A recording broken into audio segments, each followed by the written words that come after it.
Welcome to back the podcast. to the podcast. Welcome to the Visceral Voice podcast.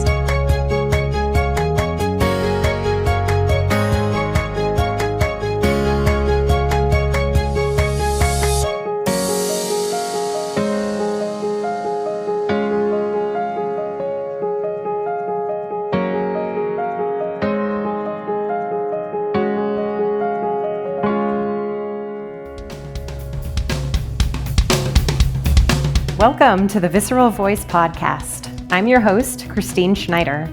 Through this podcast, I aim to bring you the most current, up-to-date research on voice science, function, pain science, movement, and everything in between. I am on a quest to learn everything I can about the living, breathing body and its intricate connection to the voice. This podcast documents the continuation of my learning and my experience as a professional singer, a nutritional consultant, a movement specialist, and a manual therapist. Join us as we strive to provide current, knowledgeable, creative, and compassionate information to help you restore, regain, and create happiness and success on your vocal journey.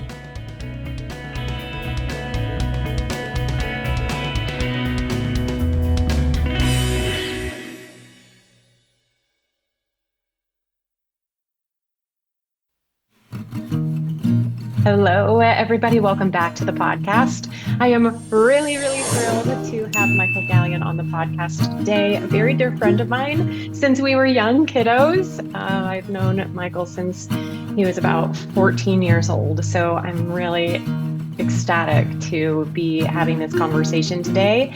Michael has come to be known by many as their compassionate guide on the path to a calmer, kinder, and more connected life. With a kind heart and a deep appreciation for mindfulness, Michael serves as a nurturing presence in the lives of his coaching clients, his 1 million plus social media followers on TikTok at Coach Michael1 and Instagram at Michael.Galyon, as well as listeners on his podcast, Letting It Settle with Michael Galyon.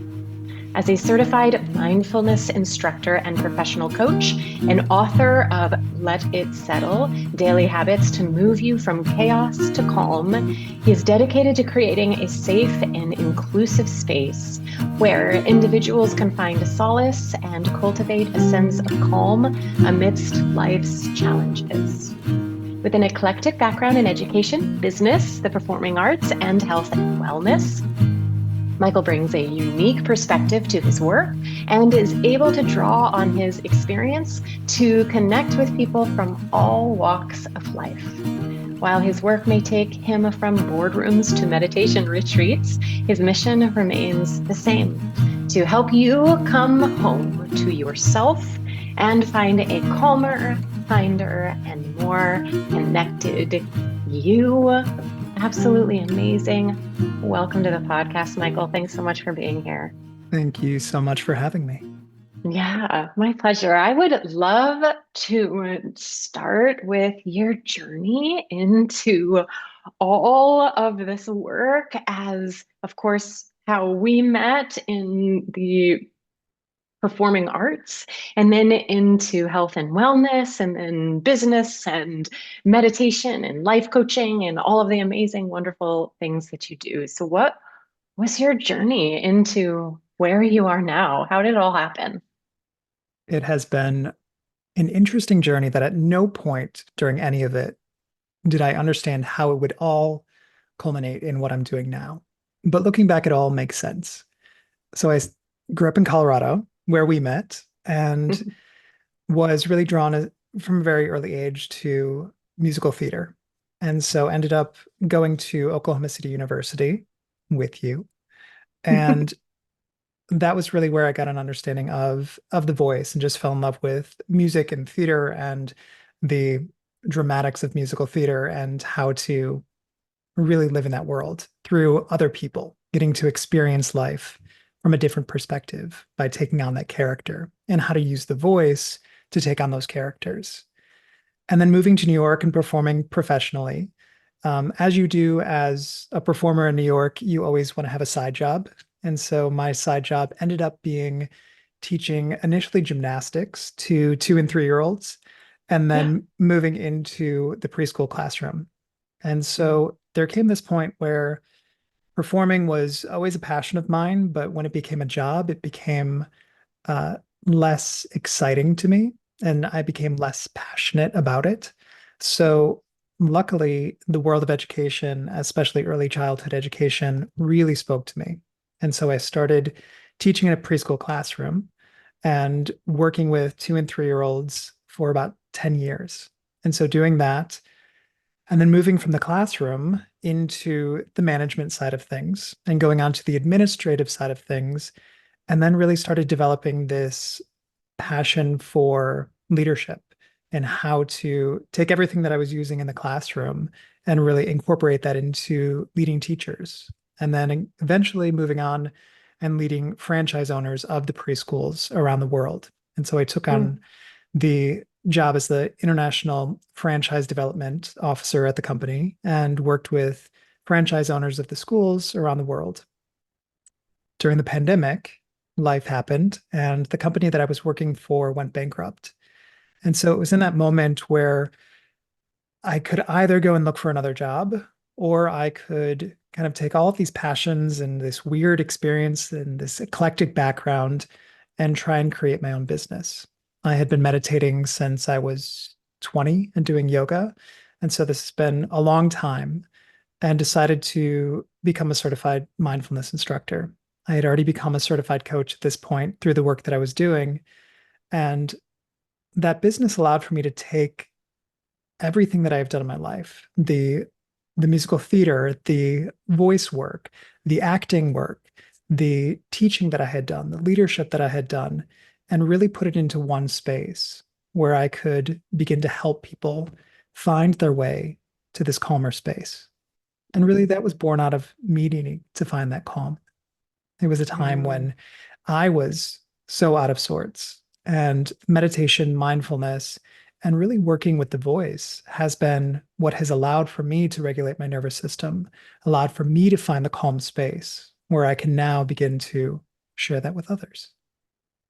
Yeah, that is so beautiful. It's so interesting because perspective, from an outside perspective, just having known you since you were young, you, from my point of view, always had such an ability to stay connected and grounded and present in the moment. Mm, And I've always felt like you were really wonderful at being truthful to what you needed in a given time, mm, and being true to that. So if you needed rest, you'd say like, "No, I'm not going out tonight. I'm going to go home and I'm going to yeah, rest." And that's, in the performing world, that's really challenging. We're like, yeah, "Yeah, we have FOMO. We have fear of missing out," you know? So we're like, "No, yes, I'm going to go out tonight and have dinner with you all because I don't want to miss out." And you were always really wonderful at listening to yourself. I think I would compare this, in my training in New York City, we had shiatsu and five element training as well as kind of the Western training. And I think a lot of the performing arts gives us that fire. We're all that, we're excitement and joy and passion and and other extreme emotions too. But we're very like fire signs on the go. Let's do this. Let's keep it going. Let's keep moving. And I feel like you have always been really wonderful at incorporating the water, mm, which is the calm that kind of just, you still have that spark of, the candle is still lit, the fire is still going, but there's this beautiful, calming, wonderful kind. I love that that's in your bio because it's so mm, absolutely you in everything that you do. You are coming from such a terrifically kind space with everyone that you meet and with all the work that you do. And I, it's funny because you started meditating at the age of 20, but knowing you from about 14, I feel like you've somehow, that's my outside perspective because I don't yeah. know the inside fire that was burning, but from the outside perspective, you've just been always so wonderful at incorporating all of that and listening to it. Thank you. Yeah. Yeah, I think a lot of that is born out of when you experience from a young age dysregulated nervous system and you experience a lot of trauma and pain, you get really in tune with your nervous system. You get really Mhm. attuned to how your body responds to stress, how your thoughts start to race when you're stressed. And so I just always was very aware of this moment of I know that I'm dysregulated or I know that I'm regulated. And it was this coming home of this space of calm. And that's where I just wanted to be. And so meditation, when I started, it really became this, oh, that's kind of what I've been doing. This is kind of what Mhm. I've been doing, but it's giving a space and a name to it. And it just felt really natural and very just allowed for me to take what was really authentic and natural for me and give it a space to be. Mhm. I love that. I want to talk a little bit about your work with 2 and 3 year olds because this is an age range that I wouldn't be wonderful with. I have a daughter who lived through that time, and thank goodness for Yeah. my husband who was wonderful with it. It can be a challenging age, and yet I know you were absolutely brilliant with it. What was that like for you, and how did that sort of guide you in what you were just talking about, when you experience large, huge things in your life and traumas in your life when you're young. What is it Yeah. like to work with other kiddos, and how did that kind of come into your work that you were doing with yourself, some of the work that you do with clients or finding inner child or inner peace or anything like that? What was that experience and what was your growth through that experience personally? I'm a big believer that we often become the people that we needed when we were younger. Mm.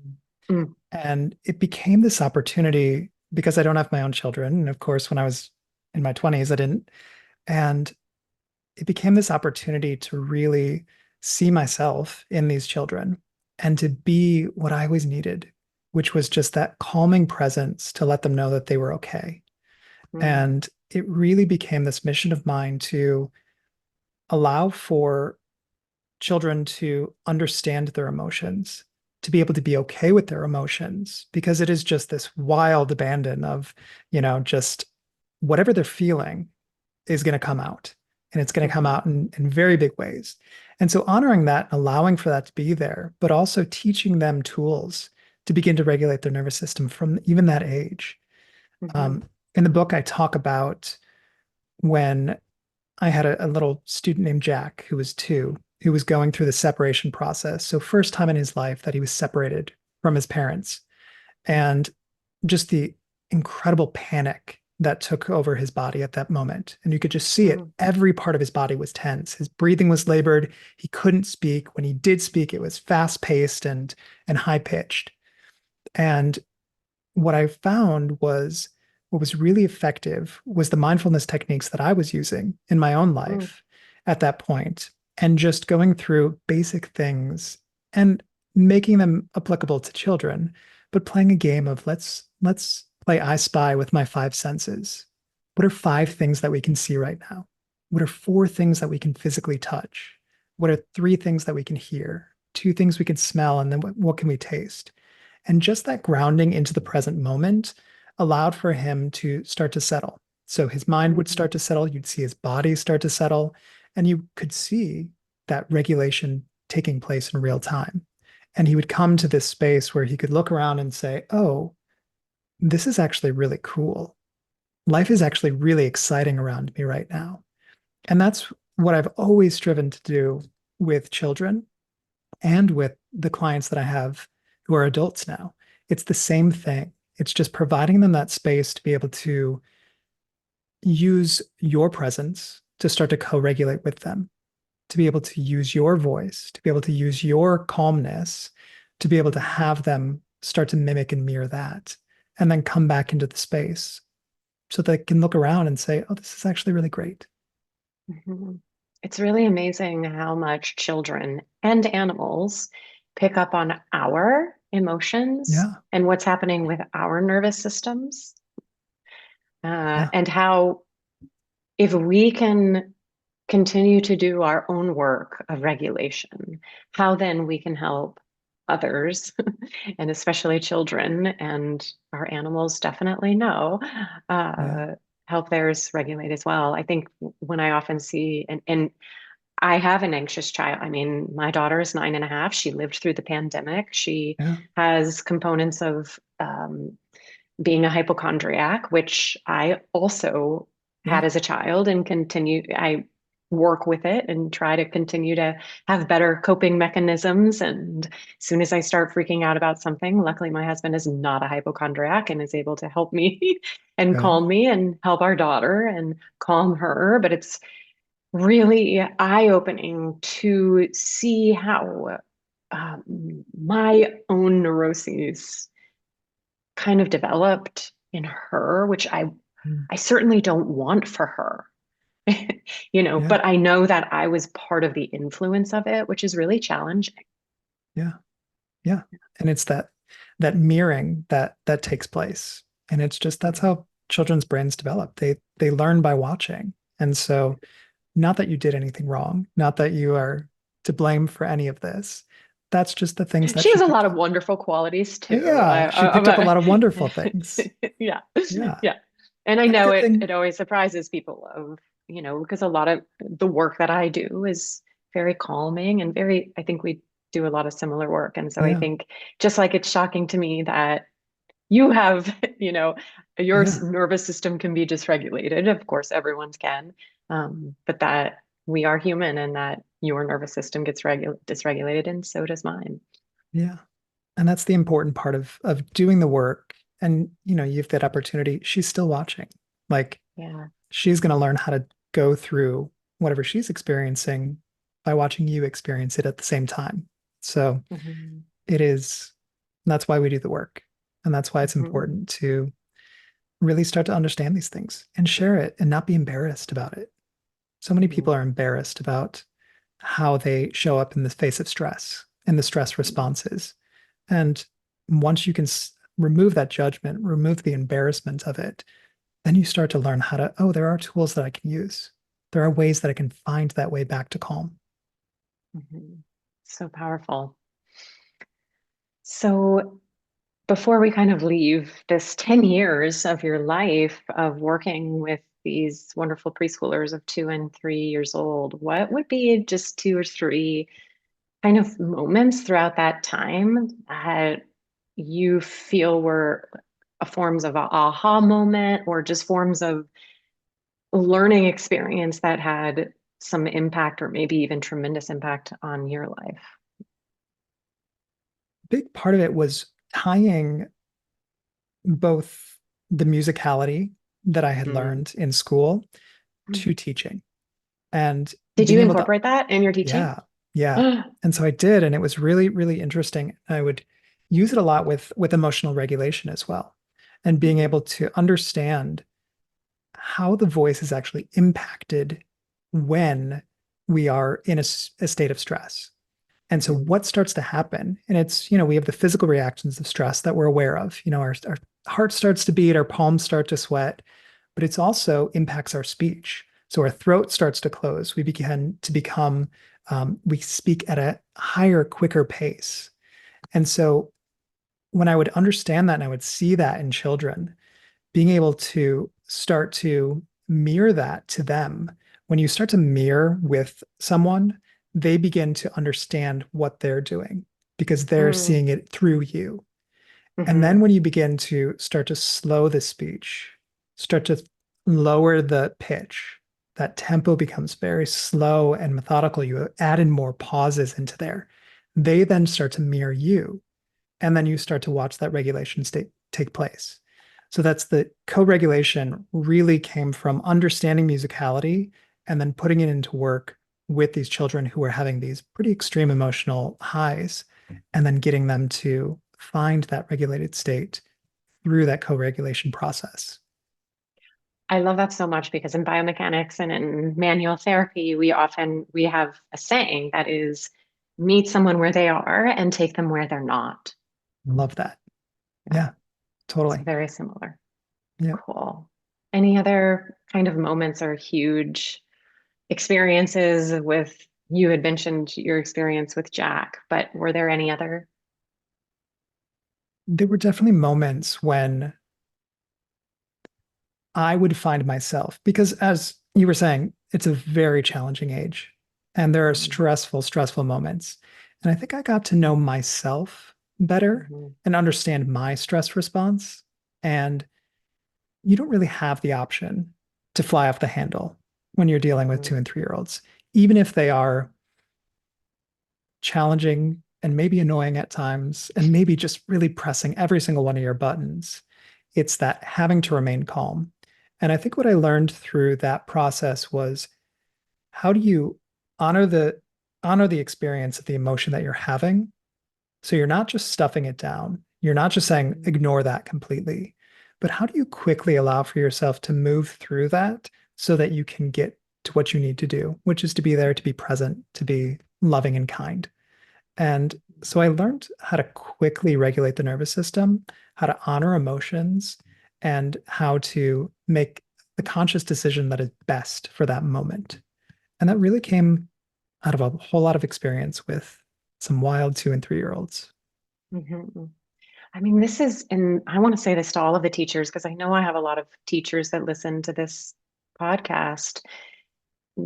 I think it's absolutely one of the most important jobs in the world. And I tell Lily that because my daughter wants, she knew from the get-go in kindergarten, she has said, I want to be a teacher. And it has not changed at all. Maybe it will, but it has not changed from the moment she spoke it. She believes that will happen and be true for her.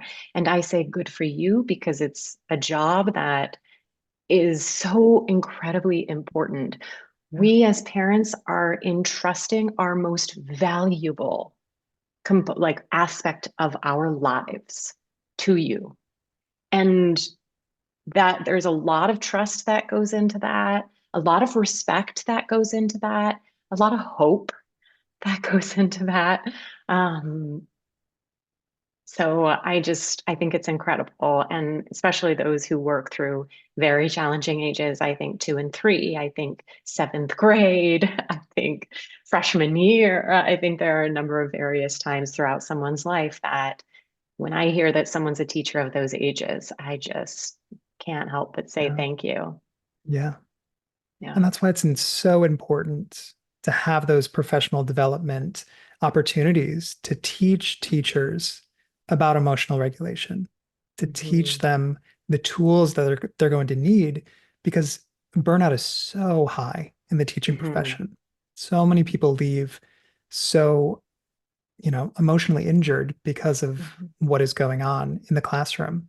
But if we can teach mindfulness, if we can teach elements of meditation and just simple emotional regulation tools and techniques, it really can prolong that career and allow for them to really focus on what's important, which is why they're there, because they love the kids and they want to do the job that they want to do. Yeah. Yeah, absolutely. So then you moved into the administration role and then into that a major leadership of an international kind of presence, teaching and working with the teachers. So Yeah. what what was that like? That was felt like a natural progression. Um, You're like, wow, these people are just like my 2 and 3 year they're the olds. same. Yeah, it's all the same. I say if you can command a room of 2 and 3 year olds, working with adults is very easy. Mhm, And it's the same. And it's really taking it down to what do you need? What are you experiencing? How do I honor the emotions that you're having right now? Allow for you to find that regulated space so that we can work towards a better future. We can figure out mhm, what is the best next step here. And so that's really with teachers, it was really fun to work with how do you stay healthy, a healthy mind and a healthy body within the classroom? And how do I use the skills that I have that I learned, the organizational skills, the ability to manage and lead, and use that with teachers, leading them. mhm, And it just became this real passion of of how do I step into this leadership role and how do I use that teaching to be a wonderful leader. Mhm. Amazing. I want to come into the topic of your book, letting it settle. Um, and my question, kind of leading into it, is you kind of just laid out some steps.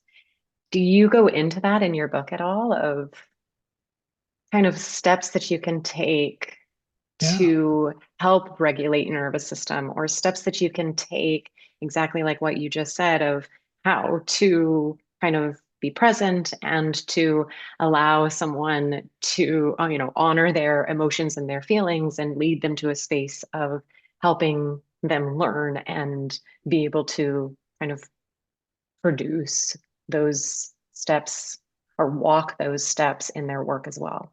Yeah. So that's the intention of the book is really, and It it just comes came from out that. a couple It months, came out um, September. Yep. September, a few months ago. Yeah. Yeah. Well, Yeah. So we're a few in, where are we months, now? February. Yeah. February. Yeah. So it's been the book came out, and then there's a corresponding workbook and journal that came out 2 months later. And so both of those are out now.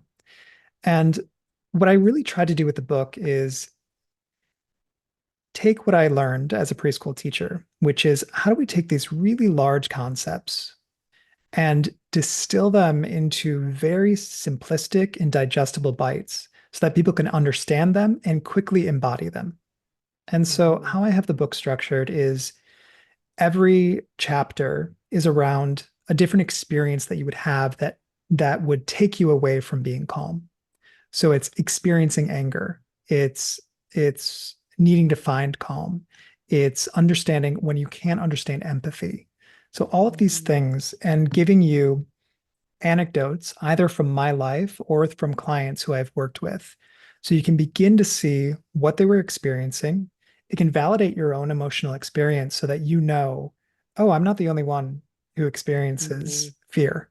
I'm not the only one Mhm. who experiences anger. I'm not the only one who experiences that feeling of not being connected to myself. And then it gives you the practical tools within the storytelling, and then at the end of the section, it walks you through, okay, here's the actual steps. Here's the steps that Mhm. we can use to begin to implement this tool into your life. There's also guided meditations that go along with it, which are there for whatever you're experiencing. And so there's also the audiobook, which is nice because then you get to actually be led through the guided meditations. Mhm. Did you do the audiobook? I did. Yay. It was Good. It's fun. always amazing hearing the voice of the Yeah. author, I think, in a book. I Yeah. mean, I don't want to take work away from all of my amazing Yeah. audiobook artists. You do an Yes. incredible, incredible job. But especially in Yeah. a book like Letting It Settle, I think being Yeah. able to hear your voice is very powerful. Yeah. And I think Yeah. people would have revolted had I not done the recording. When I introduced it, it was, yeah, that's great. Are you reading the audiobook? That was Mhm. everyone wanted the audiobook, which is great because it is a great tool. Yeah, definitely. I want to come back to anger. Oh, an Mhm. emotion that we, it's very challenging as a parent for sure, trying to help our child through anger and the things that we say of like, just stop doing it, whatever we might say. And yet trying to allow space that it is an emotion that all of us feel, and yet an Yeah, emotion that we're told not to feel. yeah, Um, so I would just kind of wanted to come back to that. And then, um, well, actually, let's settle on that for a moment, and then I'll come into yeah, my next one. So I love that you have a chapter kind of working yeah. with anger. And it's called allowing anger in that because it's allowing for yourself to not view any of these emotions as positive or negative. They just are. They Mhm, just are. mhm, They are experiences that you are having, which impact every part of your body. And I really look at what is the instinct to action that this emotion is trying to get me to do. So, mhm, when I feel that anger, what is it trying to make me do? What is the impulse that I have in that moment? And so, one of the tool that I walk through is called the anger raid meditation. And so this is a play on the rain meditation, which is about recognizing, allowing, investigating, and then nurturing. And when you're in a space of anger, nurturing is important as well, but so is determining what the best next step is. And so, Mm-hmm. how I walk people through this is to begin to first recognize and label the fact that you are feeling anger. And so, just giving yourself that ability to get still and to say, okay, this is what I'm feeling right now. I can feel it in my body. I feel where it is. You start to recognize the physical manifestations. How is it impacting your heart rate? How is it impacting your body? Where do you feel it in your body? And then the next step is to allow for it to be there. And so just allowing for it to be without judgment, without needing it to change or be any different. And so just giving yourself that moment to sit with that anger and say, okay, I don't need to change this. Whatever instinct I have right now, I don't need to act on that. I just need to be with it. And then you start to investigate and start to say, okay, what's surrounding this? What's really contributing to this anger? Is it one specific thing? Is it a culmination of many things? And then also looking and seeing, are there any emotions that may be underneath this? Oftentimes, anger acts as a blanket emotion where it is covering something up, and it's covering something up because there's such a strong pull to action with anger. It's an Mm-hmm. uncomfortable feeling, and we are comfort seeking machines who just want to find comfort in our lives. And so, in that moment of discomfort, which anger brings on, we want to do something, and that makes us feel good. Mm-hmm. But typically, underneath anger, there may be sadness, there may be fear, which have Definitely less fear for me. action. Yep. Mm-hmm. And underneath and in that fear, it brings you into more of the dorsal phase where it's you are in that freeze state. There's Mm-hmm. not action associated, so it's less movement, and you feel like you're going to be there for a longer period of time. So you feel the fear and you say, I don't like this, but I don't know what to do with this because the fear is not actually making me do anything right now but hide. Let me tap into anger. And anger is going to get me to do something. And that's what I want to do. So you Mm-hmm. start to get really aware of what is happening within your body, what is it there for, what's underneath it. And then at that point, once you've allowed for it to be there, you start to really, from a regulated space, start to figure out what is the best next step that's going to get me through this. I recognize that the anger is telling me that I should punch someone in the face. Is that in alignment with who I want to be in the world? Is that in alignment with where I want to be in the world? If it's not, that's not the right decision to make. But what can I do? And so it's allowing for yourself to really sit in that moment of determining what is the next step? What is going to actually lead me away from this and towards where I want to be? And so it's really this nice little process that gets you to, recognize it, allow for it, investigate, and then figure out how do I move through this? Yeah, so important. We were together at university, and at that time in my life, I had already lived through a major trauma of a chest Yeah. surgery that I almost didn't survive. And Dr. Starkey, the wonderful Dr. Starkey, had told me that I was like a light switch ready to be turned on with my anger. And I said, no, I Mm, said, I don't get angry. I just get frustrated. And he said, that's the problem, is that you can't even recognize how much anger you have within you. yeah. So a few weeks later, I was preparing for, I believe, my junior recital. And I was singing a song by our lovely Joel B. New. And I was singing in a master class, and Mr. Keller said, we need to change the key. And changing the key is not an issue. There's a lot of talk in the music theater world now of like, what's the issue with changing a key? Yeah. It was just that, one of my very best friends is sitting in the room. I'm singing his song, and I want to do it justice. And he wrote it in that key, and he must have written it in that key for a reason. And I'm being told by a teacher that I very, very much respect and very much helped piece back my nervous system and voice after a very traumatic freshman year at school. And having this duality in the room and within myself, and this light switch that has been brought to my awareness, I got so angry and I stormed out of the room. And Christopher Smith followed me, and he was like, Christine, Christine. And by then I'm in the practice room, and I said, let me experience this. I need this. I know what this looks like, and I'm sure it looks awful from the outside, and people are like, "What a bitch!" I don't even know what people would say, but I needed that moment. Dr. Starkey was so right.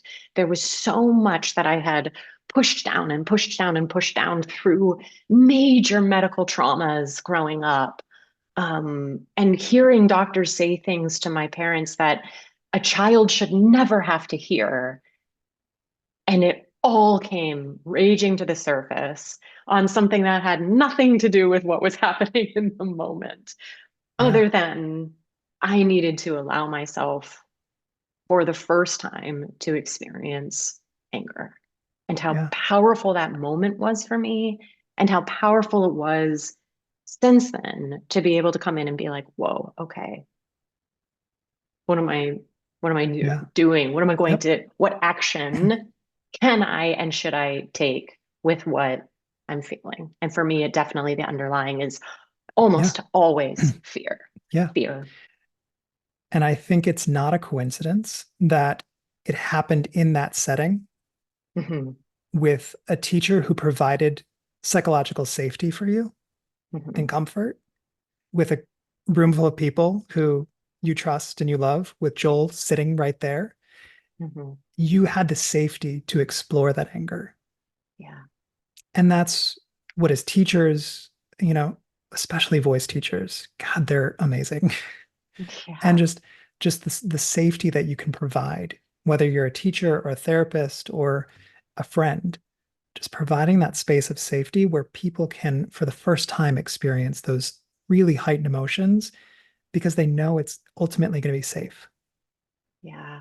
Yeah, absolutely. And I 100% agree with voice teachers. I'll often talk about how the voice is the gateway to the soul or to our most authentic selves. Yeah. And for someone to trust a voice teacher with that part of it, just like I was talking about being a parent and trusting our child to you, we're trusting, in my opinion, the most intimate part of ourselves to Yeah. someone. So I think that's incredible. I do want to come back because you talked about how when you're working with someone or talking with them about how important it is for people to feel like they're not alone, and how when our nervous system gets dysregulated, it's very hard to remember that either we have experienced this before or that someone else is experiencing it or has experienced it.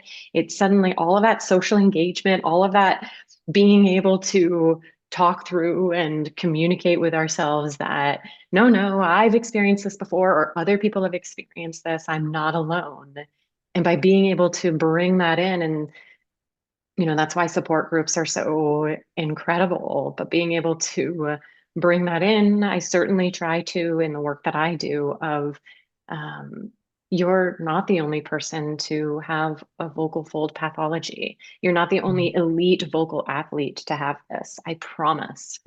I've had so many people I know who have had this happen, and people are like, oh, okay, thank you. And there are more and more voice users at the elite level, vocal athletes at the elite level, who are starting to speak up and say, yeah, I've had a hemorrhage. Yeah, I've had a polyp. Yeah, I've had this or that I've managed and worked through or still have, or I have stage anxiety. And sometimes it gets overwhelming. And so I've been part of this team with amazing voice teachers and speech therapists and laryngologists, and who are supporting these incredible artists to be able to use that authentic voice of truth, of saying, yeah, this happens. It Yeah. happens to me, it happens to people, and you're not alone if you're experiencing this. And it's very Totally. powerful. There's a real power that comes from being able to acknowledge what someone is going through and Mhm. just giving it a name and labeling it for them. and being able to say, okay, so it seems like this is what you're experiencing right now. It seems like, and just laying it out there, people feel really seen and understood, and they're saying, "Oh, you're acknowledging that this is going on." And it's without judgment, and that's removing any judgment and also removing any need to fix or change it. There's no saying this is bad and you should not be experiencing this right now. It's Mhm. saying, okay, I'm going to acknowledge that this is going on and then validating the emotional experience of it. So let me validate this and say, yeah, one of my favorite questions I like to ask clients is, why does it make perfect sense? Why does it make perfect sense that you're experiencing this feeling right now? Because there is a reason. It makes sense that because of the lived experience that I've had, because of everything that I've gone through in my life, because of how my nervous system reacts to these types of situations, it makes sense that I would be feeling this right now. And just giving them that ability to feel seen and heard allows for Mm, you then to begin to take it to the next step, which is, okay, what do we do with this now? Now that we acknowledge and validate it, let's take some action and let's start to put things into place right now. But that can only happen when you get to a regulated space. If we look at from a scale to 1 to 10 on a stress level, the minute that we get to a 6 or a 7, we're no longer thinking rationally. There's no mhm, rational thinking. Our entire intention in that moment is to get out of the stress response. And so we're going to choose things that are not actually moving us forward, but are just getting us away from what we're uncomfortable with. mhm. So regulating that space, getting them to a space, and then they get to figure out their way forward. Yeah. What a wonderful question. Why does it make perfect sense? I have never asked that question. I've never been asked that question. So how wonderful that you're asking your clients. What does life look like for you right now as an author, as a massive social media influencer, as a coach? I mean, how many private coaching clients can you take? Do you have other people that are trained that teach with you? Do you have a team? Is it all Michael Galyon? What does life look like right now? It Yeah. it sounds bananas. It's it's definitely it's interesting. It's after the book came out because everything happened very, very quickly. It was really, I launched the business, things started happening, and I had like a small social media following of like 30,000 people. And that was really like funneling some coaching clients in, and it was really, really great. And then all of a sudden, I had one video gain, I think it was 16 million views within a few days. And I Mm, gained like half a million followers from that video. And then it just continued to grow and grow and grow. And that just changed my life entirely because the mhm, opportunities started to open up. So my publisher reached out to me. They were the ones who said, "We want to publish a book for you. What do you want to write?" The podcast network reached out to me and said, "We want to produce a podcast for you. What do you want to do?" And so it just became all of this. All of my dreams were coming true in the blink of an eye, and I had to keep up with it. And so mm, I spent about a year just trying to keep up with everything and just mhm, really like having to rely on my own tools to get me back. And so for the past few months, it's really been looking at what it is that I actually want.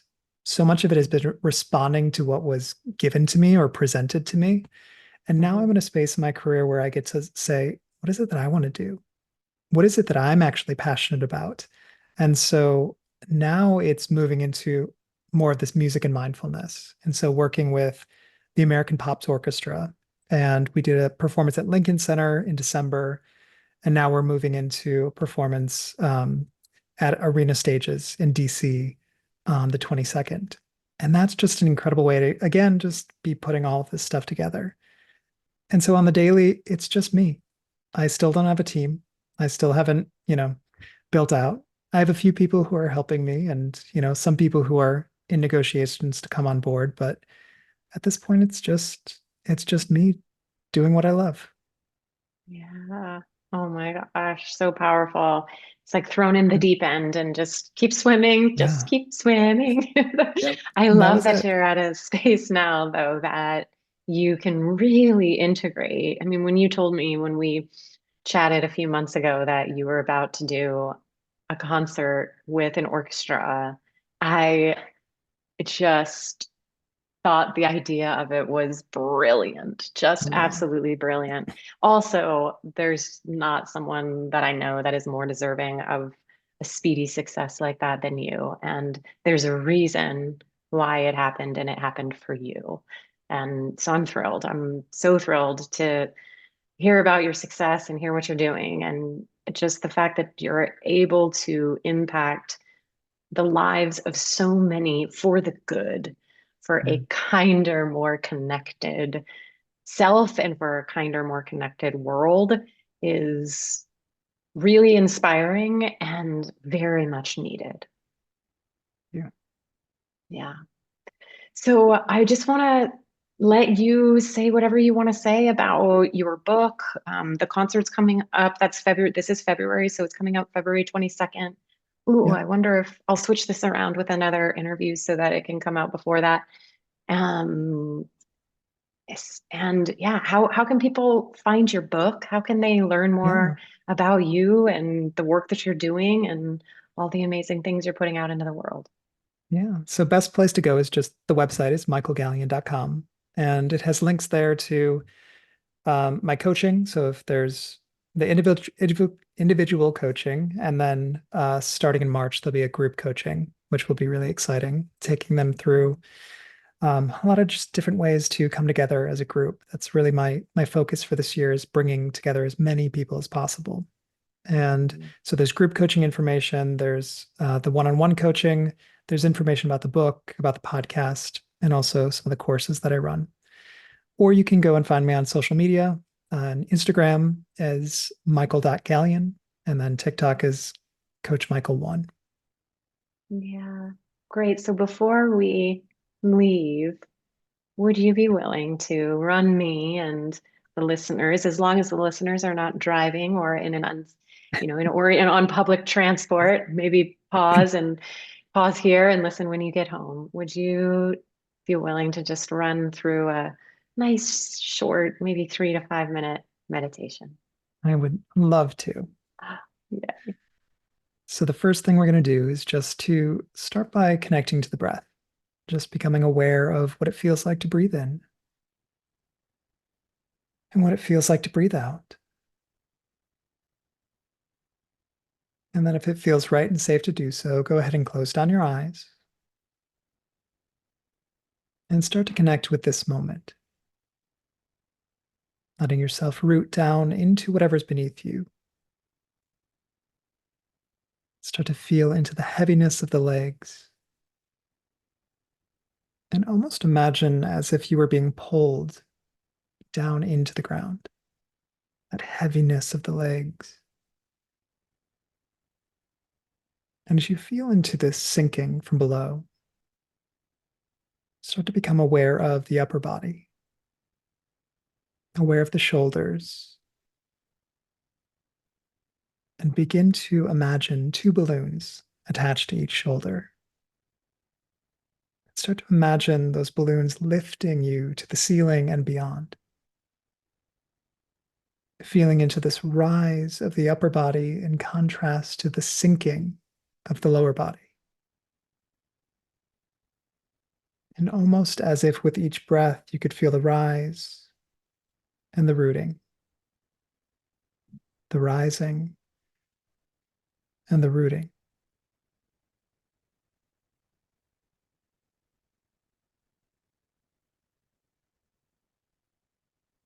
As you experience both of those sensations, start to find the space between the two, that centermost space of you, and start to connect to the heart. And feeling into that rising of the heart, as well as the rooting, the connection, the groundedness that can take place within the chest. Feeling this expansion of the heart and then a grounding.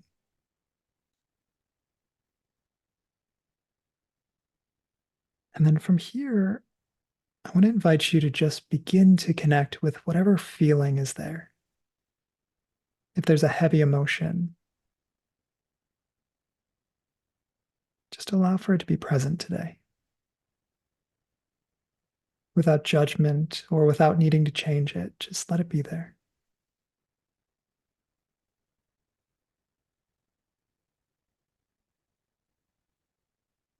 And as you start to feel into that emotion, just allow for it to grow with each breath. Feeling it grow within your chest, stemming from the heart, moving into every part of your body.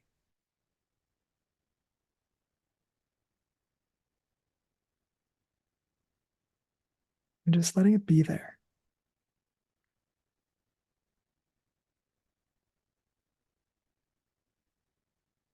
And as that feeling starts to move around the body, begin to imagine that it could simply drop. That from the body, it can pool around your feet, allowing for that emotion to still be present. It's there, but it's not as present within the heart. As you feel into that dropping of the emotion, start to feel into the space that exists within the heart. And from here, start to connect with what is it that you want to fill that space with? What is the emotion you want more of? What is the experience you want to fill that heart with?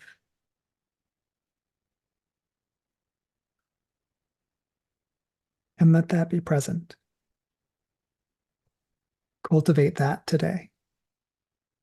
Bring that with you and let it guide you forward today. And when it feels right, go ahead and flutter your eyes open and just take in the space around you, entering back, connected and calm.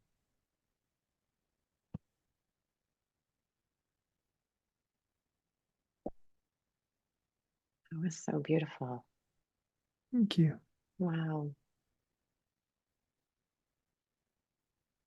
That was so beautiful. I of course felt vulnerable is how I felt because Yeah. I'm sure at this point the camera would be on you, but in a sense, the camera's on me too. It's the podcast. Yeah. So I don't know what the editors will have, whether it's on you or both of us or what. And I felt vulnerable of being seen in a space that's very intimate. And then to be able to drop that out of my heart and bring more joy in. Hmm, what a Mm, beautiful, magical experience. Thank you so much for of leading me through course. that. And to the listeners, I hope you could join. And if you couldn't join at this time, then maybe you could just pause and rewind. And I know you offer a lot of meditations on your site as well. So definitely checking those out. Michael, thank you so much for spending this time and coming on and having this conversation. It's so good to see you as always and have this conversation and learn about you and your life and your adventures and everything that's happening and working in your life. And thank you for having me.